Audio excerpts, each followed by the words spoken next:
சமையல் மணக்க ருசிக்க அம்மா சமையல் மசாலா ஐட்டம்ஸ் ஊறுகாய் ஐட்டம்ஸ் நம்ம கிட்ட கிடைக்குது.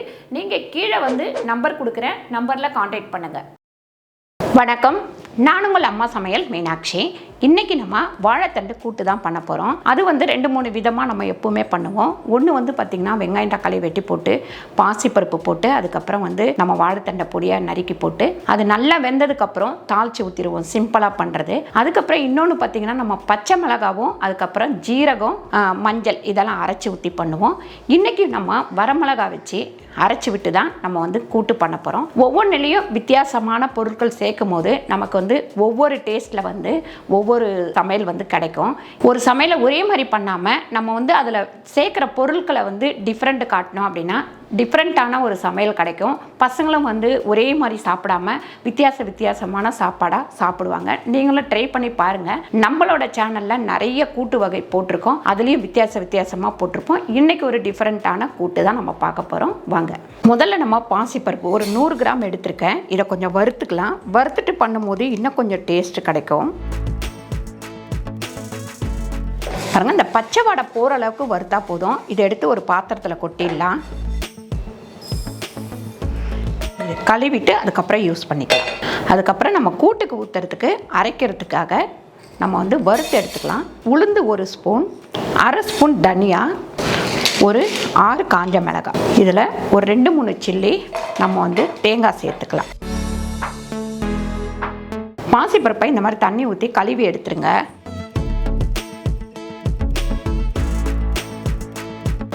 இன்னும் கொஞ்சம் தண்ணி விட்டுட்டு வாழைத்தண்டை இந்த மாதிரி நறுக்கி வச்சுருக்கேன். நான் முன்னாடியே நறுக்கி வச்சுட்டேன். கொஞ்சம் உப்பு போட்டு வச்சிங்கன்னா கருக்காமல் நல்லாயிருக்கும். கூட்டுக்கு ஒரு 1/4 டீஸ்பூன் மஞ்சத்தூள் சேர்த்துக்கலாம்.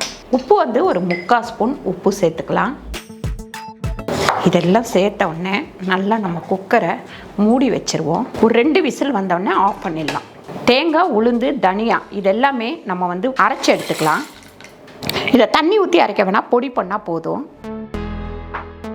பாருங்கள், ஒரு விசில் வந்ததுக்கப்புறம் நம்ம நல்லா வந்து ஒரு 5 நிமிஷம் சிம்மில் வச்சுட்டு அதுக்கப்புறம் ஆஃப் பண்ணிவிடுங்க. இந்த மாதிரி இருந்தால் தான் கொஞ்சம் கூட்டு நல்லாயிருக்கும். ரொம்ப குழஞ்சிடுச்சுன்னா நல்லா இருக்காது. இப்போ நம்ம வறுத்து பொடிச்சு வச்சுருக்கிற இந்த பொடியை போட்டுடலாம். நல்லா இந்த மாதிரி கிண்டி விட்டுருங்க. கிண்டி விட்டதுக்கப்புறம் இப்போ நம்ம இதை வந்து கீழே இறக்கி வச்சுட்டு தாளிச்சிக்கலாம். ஒரு 2 ஸ்பூன் அளவுக்கு எண்ணெய் போட்டுக்கோங்க. எண்ணெய் கொஞ்சம் நல்லா காயட்டும். ஒரு அரை ஸ்பூன் அளவுக்கு ஜீரகம் சேர்த்துக்கலாம். கொஞ்சமாக பெருங்காயம் சேர்த்துக்கலாம். அதுக்கப்புறம் நம்ம கருவேப்பிலை சேர்த்துக்கலாம். இதில் வேறு எதுவுமே நம்ம போட தேவையில்லை. இப்போது இதை வந்து நம்ம இதுக்குள்ளே போட்டுடலாம். இந்த ஜீரகம் தாளித்து கொட்டும் போதே அப்படி ஒரு வாசனையாக சூப்பராக இருக்கும். கொஞ்சம் மேலே நம்ம கொத்தமல்லி வேணால் போட்டுக்கலாம். பாருங்கள், அடுப்பை ஆஃப் பண்ணிவிட்டு இதை வேறு ஒரு பாத்திரத்தில் எடுத்து வச்சிடலாம்.